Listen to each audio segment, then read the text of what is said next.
తమ న్యాయమైన డిమాండ్లు నెరవేర్చాలని కోరుతూ సివిల్ సప్లై హమాలీ కార్మికులు మార్కెట్ యార్డులో చేపడుతున్న సమ్మె ఇవాళ 10వ రోజుకు చేరుకుంది. డిఎస్ఓ కిరణ్ కుమార్, ఏఎం సంతోష్ బాబు సమ్మె శిబిరాన్ని సందర్శించి కార్మికులతో చర్చించారు. సమస్యలను ప్రభుత్వం ఉన్నతాధికారుల దృష్టికి తీసుకెళ్లి వాటి పరిష్కారానికి కృషి చేస్తామని హామీ ఇచ్చారు. ప్రతి నెల ప్రజా పంపిణీ షాపుల ద్వారా బియ్యం పంపిణీ చేస్తామని, మిగిలిన 14 క్వింటాళ్ల బియ్యం రేషన్ షాపులకు ఎంఎల్ఎస్ పాయింట్ నుండి సరఫరా చేసే విధంగా సహకరించాలని కోరారు. నిర్వధిక సమ్మె చేపట్టి నేటికి 10 రోజులు గడుస్తున్నా పట్టించుకోకపోవడం శోచనీయమని ఏఐటీయూసీ జిల్లా ప్రధాన కార్యదర్శి సిర్రా దేవేందర్ అన్నారు.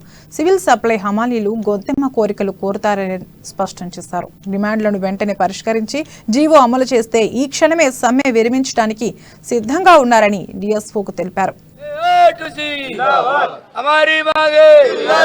సప్లై హమాలీ వర్కర్ కార్మికుల ఐక్యత జిందాబాద్ జిందాబాద్. న్యాయమైన జీవోను వెంటనే 95% మూమెంట్ కంప్లీట్ అయిపోయింది. లాస్ట్ ఒక పోర్టబిలిటీ కింద అంటే కొంతమంది రేషన్ కార్డు హోల్డర్లు దాదాపు ఒక 2,000 to 3,000 మెంబర్స్ తీసుకోలేరు.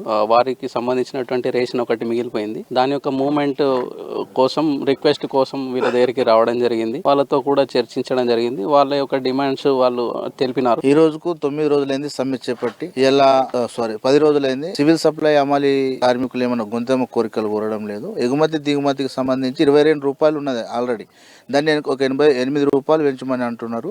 95% మూమెంట్ కంప్లీట్ అయిపోయింది.